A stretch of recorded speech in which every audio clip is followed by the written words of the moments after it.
This video is kind of by request, and also as a result from a good, healthy, respectful, nice discussion. Thank you to all my regular viewers and new viewers that are able to comment respectfully and not get triggered. I should do a percentage of it. If I think of it, I'll put it on the screen. There's just a tiny fraction of 1 percentage point of people that just get absolutely triggered if there's any content that doesn't fit with their preconceived notion of apparently everything. Man, they go off. Statistically, they're able to only make 1 or 2 really venomous comments before I notice their presence on my channel and I ban them for life.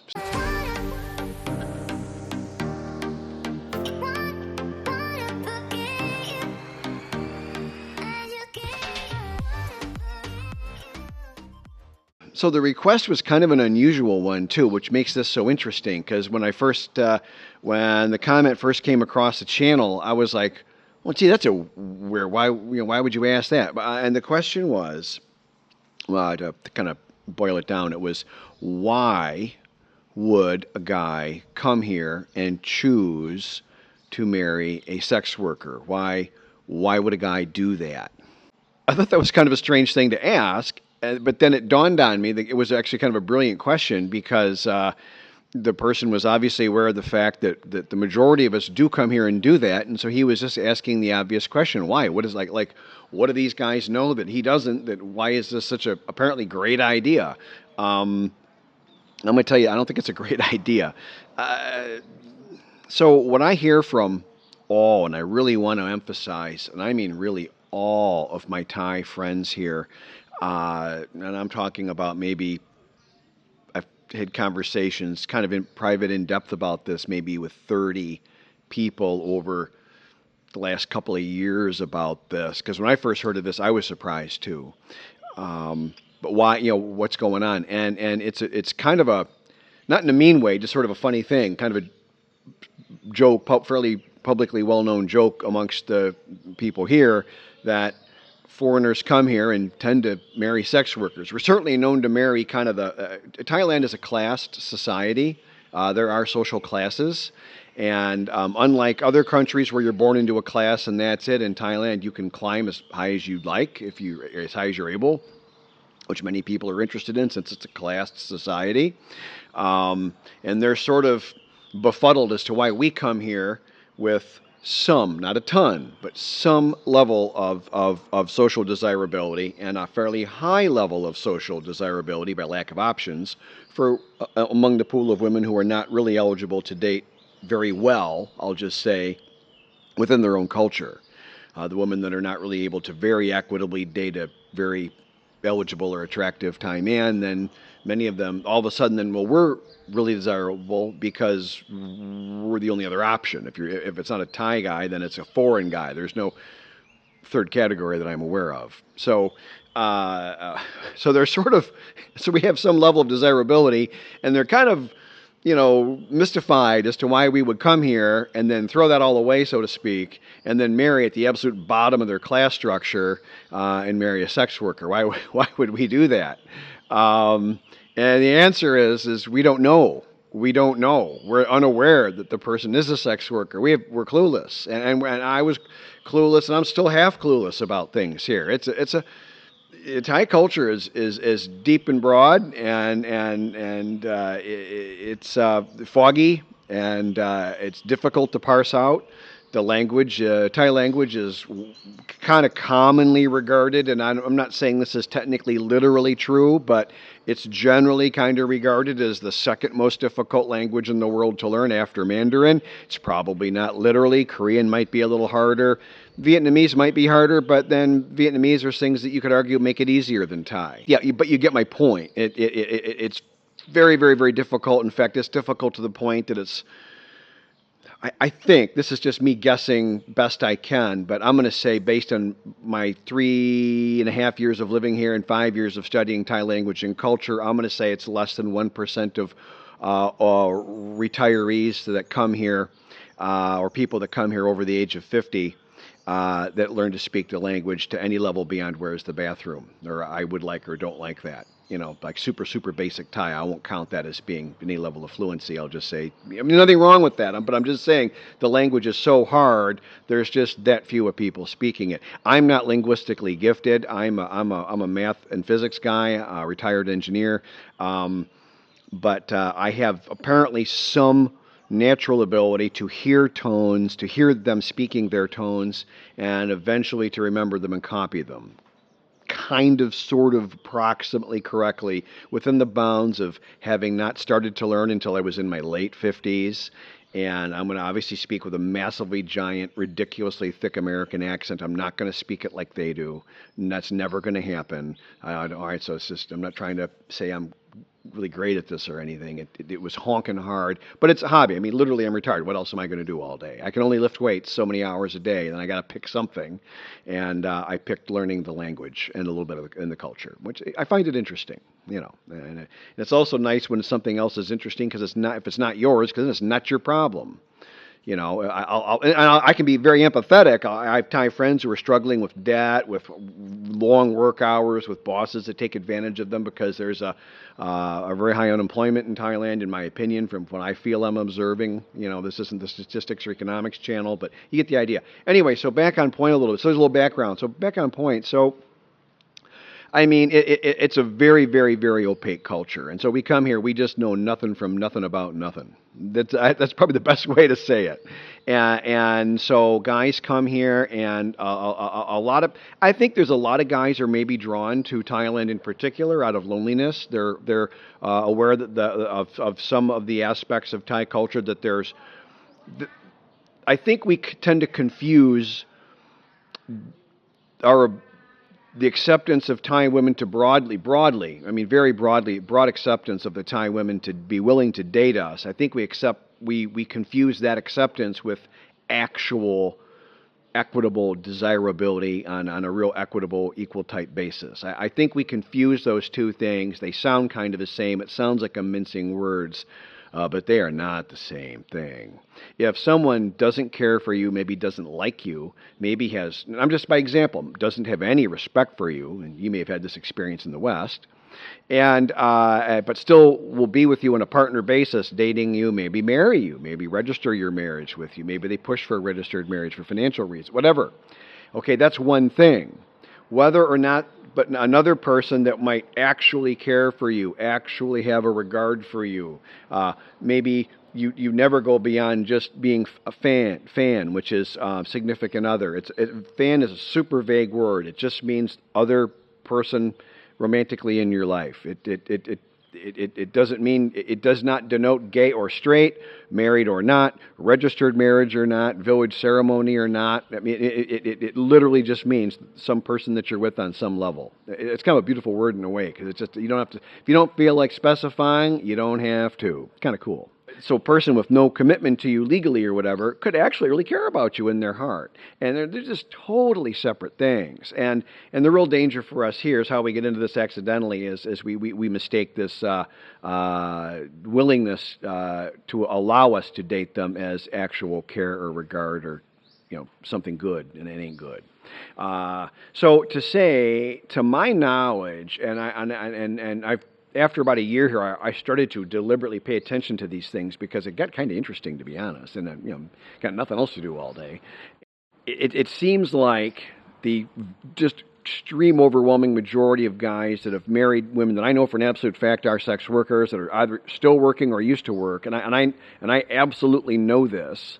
I might have friends that still use their services or know of people that still use their services while they're married to a guy, thinking that they not only still aren't a sex worker, but never used to be. And I don't run around as the social police saying, hey, that person is that. I've tried dropping a few hints before, and no one has ever wanted to hear anything I have to say on that. So I just stay and mind my own business now. I mean, unless somebody was chasing somebody with a knife or something, I'm really not, and even then I'm not super interested in intervening either. So all that to say, I think we just tend to keep our head in the sand. Once I think it dawns on a guy that maybe he might have made a mistake, I think they do thoroughly put their head right in the sand. They don't want to hear anything. That's been my experience. I came here shortly after I came here. I asked another guy about that who was more adept at the culture at the time, and what he would do and how he would handle somebody he knew, being scammed or thinking of getting serious about marrying a sex worker or something. And his answer was he dropped maybe a couple of vague hints if the guy was a good friend, but other than that, if the guy wasn't a good friend, he'd do nothing, and only if he was a good friend, then only a couple of vague hints, and then he'd shut it down. And I thought that was kind of light. At the time, I thought, wow, this guy's a little hard-hearted, Now, sadly, I see the wisdom in what he said, and I would agree with him, and I wouldn't do any more than that. But so getting back to trying to answer this question, so, the answer is, why would somebody marry a sex worker? The honest answer is, generally, they don't know. I would say 90% of the time, they don't know. And now, on the other hand, some guys do fully, they have a good understanding, a good grip on the culture here. Whether or not they speak is a whole other issue. I'm not addressing that for these guys, but they might deliberately go find a lady that works in a massage parlor. Typically, it's a bar girl or a go-go dancer. I think they get attracted to the dancing and the display of sexiness, and it kind of flips their switch a little bit. And I get that. I get a pretty woman dancing sexy, and that's why pretty women dance sexy. It works. And they just want kind of a pay-for-play situation. And pay-for-play, if you're not sure, I mean, it's a bit of a sticky wicket, another area where we get in trouble and confuse facts here as foreigners. But on one hand, a woman, even in a legit relationship, 100% legit, will more often than not request some kind of monthly budget to run her life on, some kind of financial assistance. And versus a pay-for-play woman will say, my price is 17,000 baht a month or 37,000 baht a month, which would be honking high. That lady would look like Miss Thailand, and she'll be dancing sexy whenever you want. But generally, it's pay-for-play is generally in the. I mean, it'll vary wildly on where you are. Way out deep in the jungle, you can get pay-for-play for 4,000 or 5,000 baht a month, and the woman will be pretty attractive.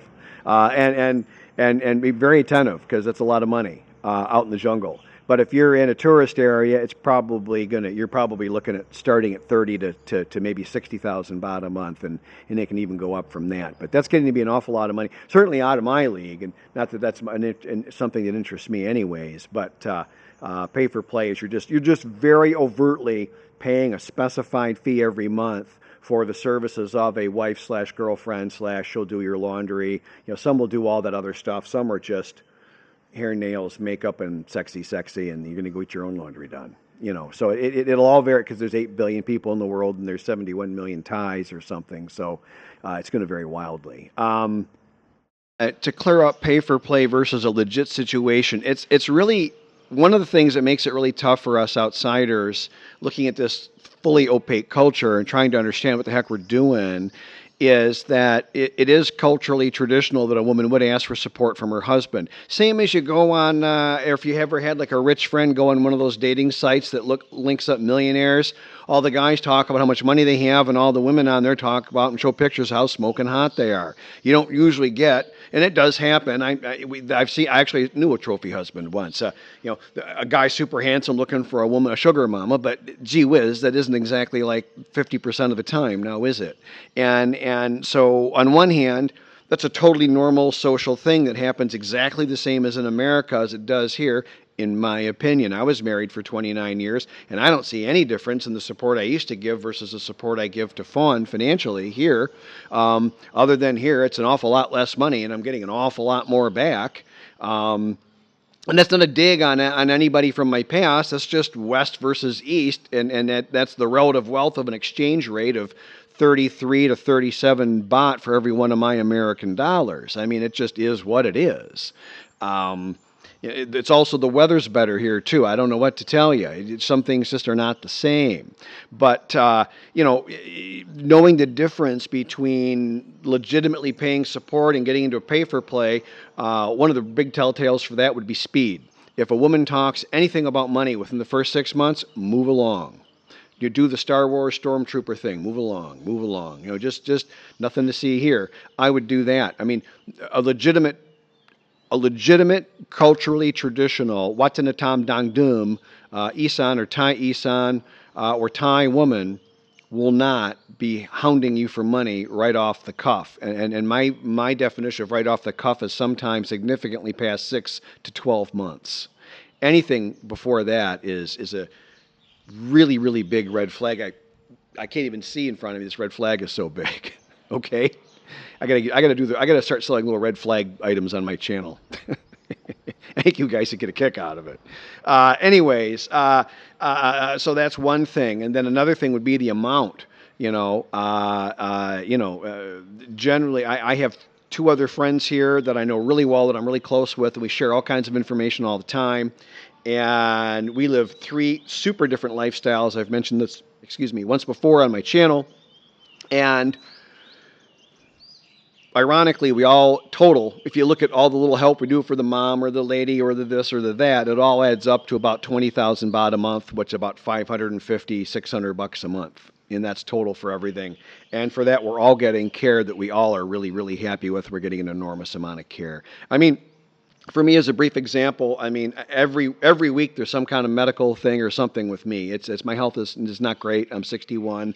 She does the full concierge is the right word for everything of every aspect of my life. But having her attention doesn't hurt my feelings either. So why would a guy marry a sex worker? Mostly they don't know, and then a few guys do pay for play, and some people, and it can pay for play can be cheaper versus getting sucked into paying for a whole bunch of things, which can happen if you're not careful, depending on, people aren't black or white, good or not good. There's every shade of gray in between with people, unfortunately. And you can get a mediocre good lady that's not really out and out scamming you, but she'll kind of inadvertently end up bleeding you dry. A lot of guys suffer for that. A lot of guys do die a death of 1,000 cuts here. That's fairly common. You do have to learn to say no. Same as we all should have learned to say no back in the West when we were married the first time, and we didn't. We thought we were being supportive and kind and gentlemanly and chivalrous to the fairer, weaker sex, however you want to say it, and ultimately we were just being blood dry. So, I don't know what to say about that. I think it is what it is, and people are who they are, and most people will request from you to your ultimate death, other than the very few people that actually really love you, and that's a small number. For most of us, that's absolutely a single-digit number, and you're lucky if you got one or two. I'm telling you, as I've gotten older and I look around at my friends, whether they're married back in the West or they're here or whatever, in a lot of ways, there's a philosophy that we're all kind of alone in life, and I hate that philosophy. I hate that. It was like when I was in college studying, I did like a minor study in psychology while I was doing engineering. Talk about a diverse field of study. And I remember B.F. Skinner. If you're interested, you can look him up. And I used to hate that his experiments all turned out, and that he was quote unquote sort of right in what he did, because it was so morally offensive to me what he was preaching. But if you're right, you're right. I don't know what to say. I don't even want to talk about that. It still pisses me off and makes me sad inside. But people are people, and they'll do what they'll do. And I don't know what to tell you. So, but when you're overseas, you have to be extra careful, because you are really kind of more alone than I think back home. Or at least the good thing is it's more overt. It's more obvious. You should know better that you are really more alone here. I have a couple of friends I could go to outside of fun if I really had a real problem, if something had happened and all of a sudden there's something serious has happened.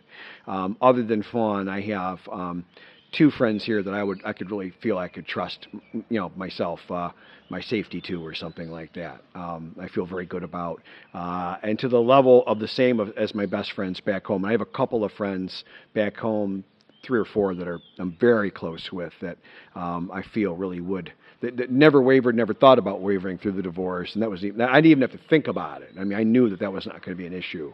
I don't get into that, but anyhow, so that's it. Why that's why guys do it, and I would avoid that trap unless you're looking specifically for pay for play, and that's great. Whatever you want to do is fine by me. But if you're looking to kind of settle and have some legit care, which I think is biologically a good idea by around 65 at the latest, I would recommend you consider settling down with somebody, just because the odds of you having a health issue, hiccup, problem, obviously it gets greater and greater with each passing year, because none of us live forever. Not that I'm aware of anyway. So that's it. So good luck.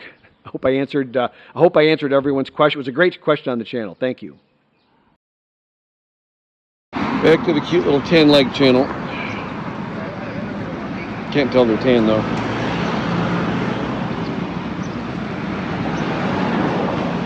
Hitting the market in Johor. Get some snacks. Just standing here eating my little curly pie. I bought it at that stand I had in the photo. I was able to pretty easily read that they were peanut. What the heck was it? Chicken, and then pork.